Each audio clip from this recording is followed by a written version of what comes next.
Alright, we got a situation. I'm the sweetest bitch you'll ever meet. After I have sex with a guy, I will rip their heads off. Go baby! Go baby! Get loud.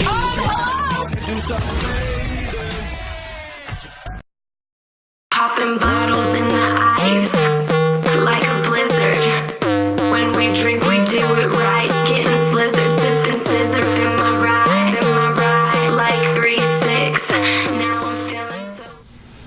Jersey Shore. It's MTV's most recent hit, and it's proven to be one of its most controversial shows ever. The show launched in December 2009 and originally followed the lives of 8 young adults of Italian-American descent as they lived together for a summer of parties, sex, and alcohol. The show generated much controversy because of its portrayals of women, Italian-Americans, and for its intense promotion of consumerist culture. This has done nothing to hamper the show's ratings, which have increased exponentially since the show's debut. Nearly 9 million people tuned into the premiere of the 3rd season, making it MTV's most watched broadcast ever.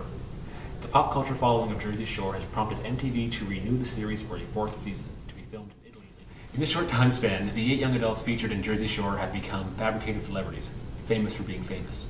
Lee Barron criticizes this phenomenon in his essay From Social Experiment to Postmodern Joke. In turn, Gwynn and Shrum, in their article The Role of Television in the Construction of Consumer Reality, show that the viewing of mass consumption of consumer goods on television translates into the increased awareness, desire, and ultimately consumption of these same consumer goods on the part of the audience. And while Jersey Shore itself has not been studied in this context, one can infer that this trend will continue with this program. This video will analyze and critique Jersey Shore as a pop culture phenomenon through the lenses of political economy, propaganda, and feminism.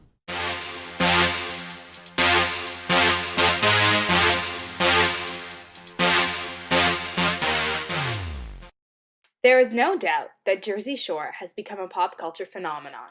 With a numerous amount of parodies, high ratings, and its own lexicon, Jersey Shore is now a staple of reality TV and is arguably synonymous with MTV.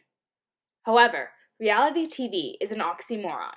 It's attempting to represent real life, however, television is known for its fictitious, scripted element. As Douglas said, we are urged to forget the incredibly selective and deliberate casting, the calculated, often out-of-sequence editing, and everything on the cutting room floor. However appealing reality television may be, there is an economic explanation to its explosion onto our television screens. According to Hill in Sue Collins' article, Making the Most Out of 15 Minutes, the reality TV format rose in popularity at a time when networks were looking for a quick fix solution to economic problems with the cultural industries. While the non-fictional element of these shows is the recruitment of non-actors placing characters in dramatic situations with unexpected outcomes constitutes for its fictional format. Reality formats provide a never-ending fresh supply of non-professional actors in a new series of existing formats. Pretty much, reality television allows producers to create widely popular shows without spending too much. Capitalism and reality TV go hand in hand as well. According to Dr. Strangelove in The Empire of Mind, Digital Piracy, and the Anti-Capitalist Movement, capitalist economies rely on the commercial media's ability to establish the meanings of things within the consumer's world. MTV, a commercial media, reinforces the capitalist economy by creating shared cultural meanings and new meanings on Jersey Shore. The show's content mainly portrays a shallow, consumerist lifestyle with the emphasis on looking good. I'm talking to you, Diana, Dina, whatever the name is. First of all, and second of all, you are a bloody ass bitch. Found you, bitch. Step out of it. Put your hands on me, Kenny.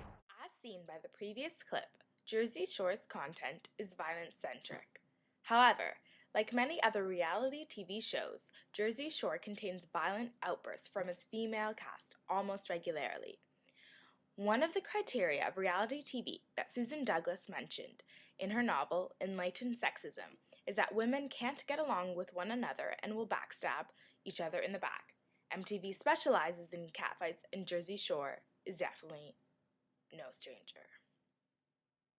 Donaldson was quoted by Lawson et al. In Constructing Gender Stereotypes Through Social Roles in Primetime Television, traditional gender stereotypes posit that men represent the ideal or norms against which women are judged. As such, women become the perpetual other, valued primarily in their relations to others, men in particular. In Jersey Shore, the men usually get along, whereas the women are screaming and yelling at each other. The problem with reality television is that it's meant to be viewed upon as unscripted.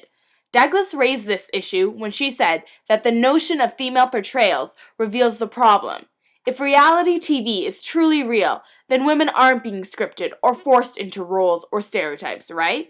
They are just themselves, and this is how women really are, when the cameras just happen to be turned on them. We are now going to explore this phenomenon and compare Jersey Shore's content against the political economy models and propaganda models of media communication. It was Theodore Adorno and Max Horkheimer in their book The Dialectic of Enlightenment who actually first brought the term the culture industry to the table. What they meant by this was how there's no longer any clear demarcations between cultural sections of society, political sections of society, economic sections of society, and they were relating their analysis to art in particular and how these products had specifically capitalistic and political orientations to them. This is an example of the political economy. These products are an example of the political economy, which show how every aspect of society is inculcated with the ideologies and political beliefs and usually hegemonic beliefs of the powerful at that certain time. Herman and Chomsky also recognized the omnipresence of the political economy in their book Manufacturing Consent, the Political Economy of the Mass Media. They talk about and acknowledge how the mass media is one of its main purpose of this process is to take these ruling interests, these ruling beliefs of a society, and inculcate them into the individuals, the audience of these products, these mass entertainment products, while at the same time providing that entertainment so that the people, get something out of them, get something vicariously out of them, and aren't just being shown stuff. And they go one step further to argue that in a world of concentrated wealth and major conflicts of class interests such as what we have today,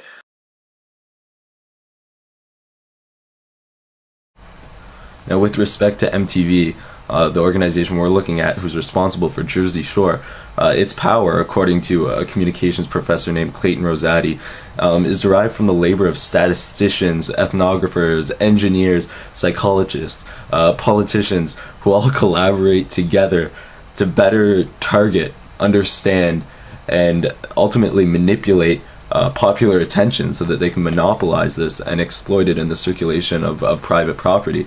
And unfortunately, artistic products, digital media products, all act as commodified, personal, private, copyrighted property in today's day and age.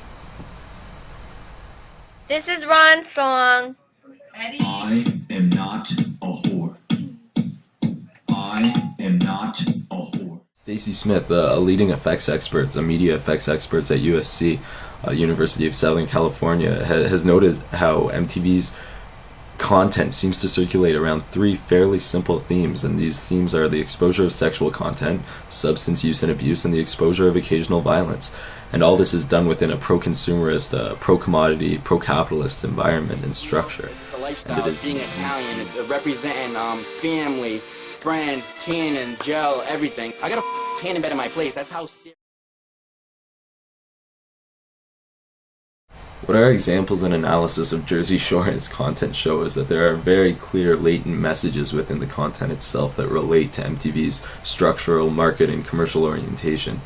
Now, the political economy and propaganda models of media communication expound heavily on this economic nature of media and go to show how any action that contributes to profit-making, any product that contributes to profit-making, is usually unquestioned and definitely substantiated. And if MTV can continue to produce products that reel in more advertisers, reel in more audience share, and boost ratings, then the effects of their products, as well as the products, will continue to be produced. I am not a whore. I am not a whore. I am not a whore. But I like to do it.